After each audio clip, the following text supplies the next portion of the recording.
sneakers, and he had a backpack. Law enforcement believes that he has been wearing prison-issued pants and also prison-issued shorts underneath when he escaped on August 31st. They do not know at this time where he obtained the backpack. His appearance has remained unchanged. He is a small man, approximately 5 feet tall, 120 pounds, with long curly black hair.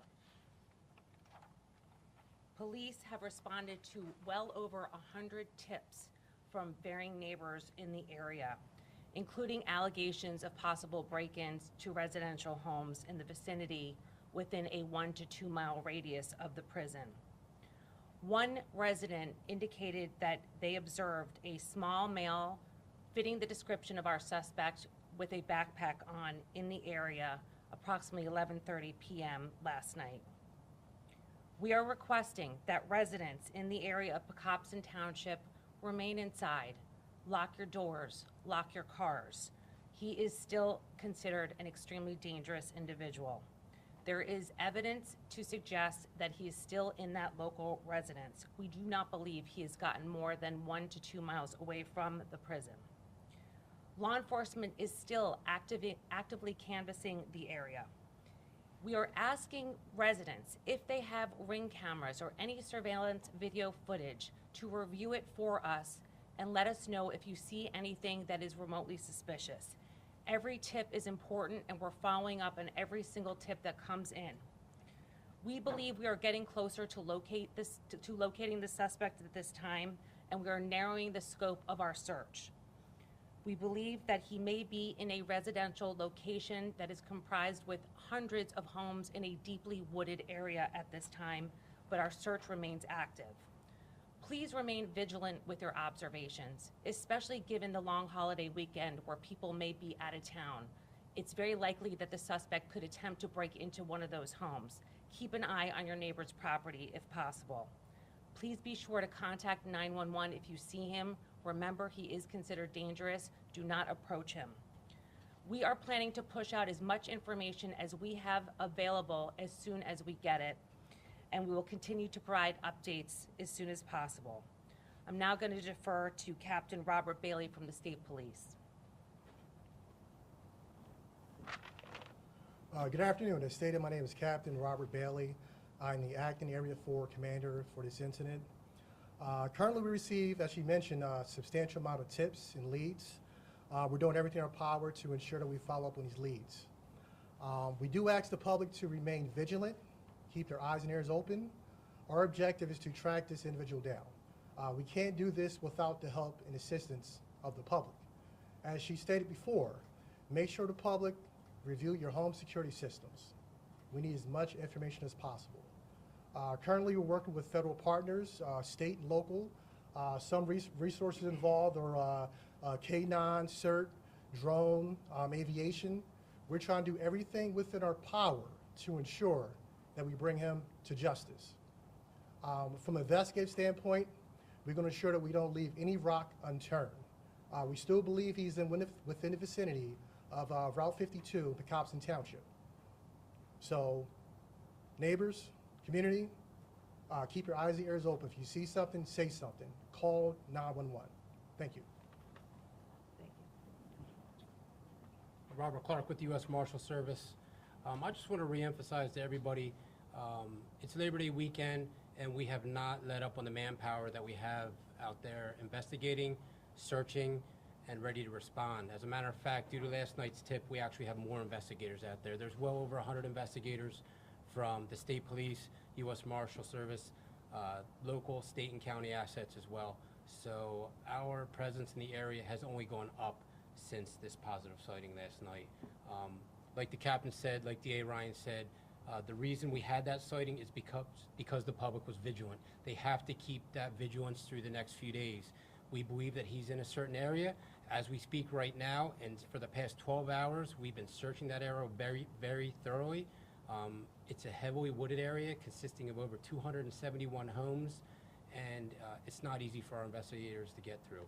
We should have that search completed by this afternoon, and we're going to continue just uncovering every rock until we find him. I can assure you that the Marshal Service presence, the state police presence, and our county assets, we're not going anywhere until he's taken into custody, and we just ask everyone to remain vigilant. Are you taking questions? Sure, we can take some Are you questions. concerned about potential hostage situation happening, him breaking into a home and that, trying to take over a house? Anything is possible. As we've indicated, this is a person who has evaded law enforcement for years. For homicide in Brazil, he's escaped from a prison. He escaped the first time when he killed the woman in Pocopson Township in 2021. So we're asking people to just be mindful that he is dangerous and anything's possible. We don't want the public to be alarmed, but we want them to be on the lookout and aware of their surroundings. Look in your basements, look around your areas, check your cars, make sure that things are locked. Police officers are doing canvassing now, and they're finding people with their doors unlocked and keys just sitting on a table for anyone to obtain.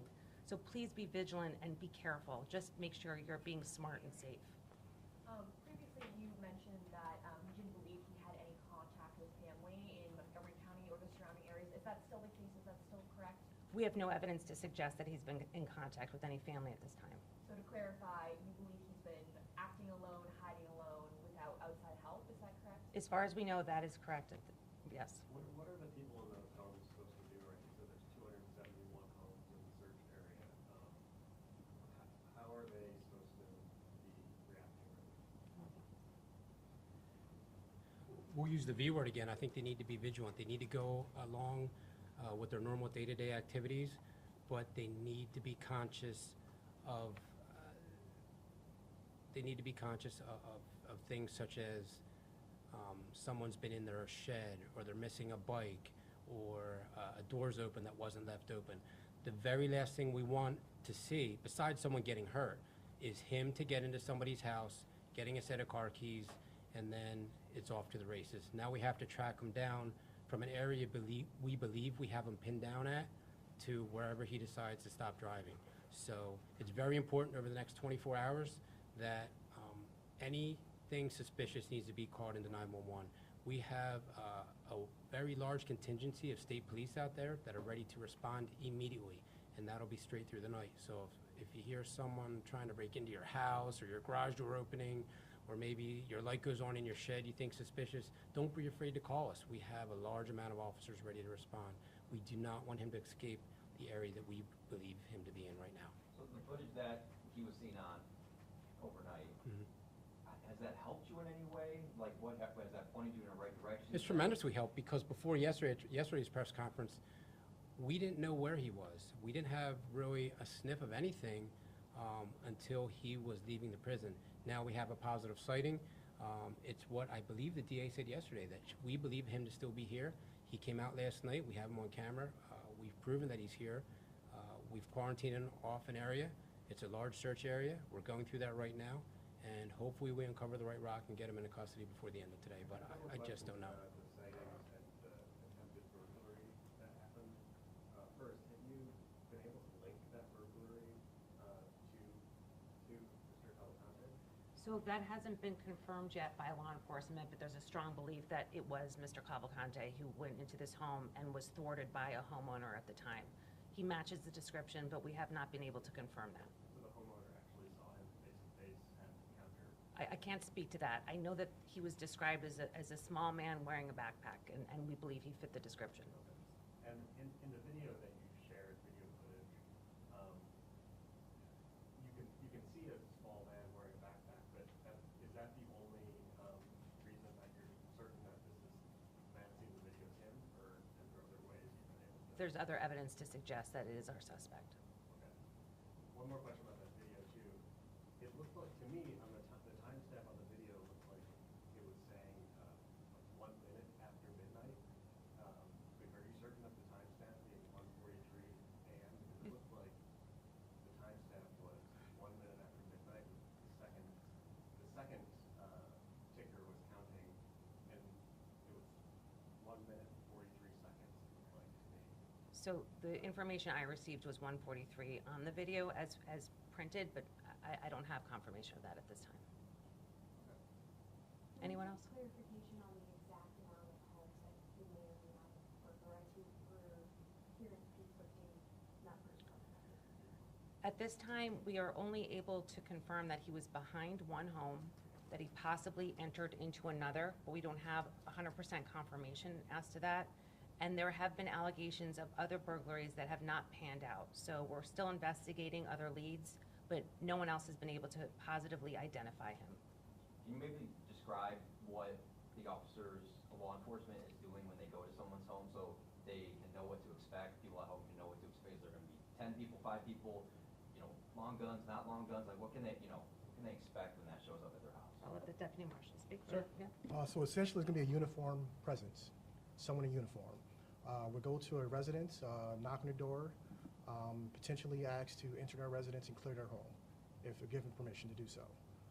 So when we do come to your residence, we'll be attired in uniform.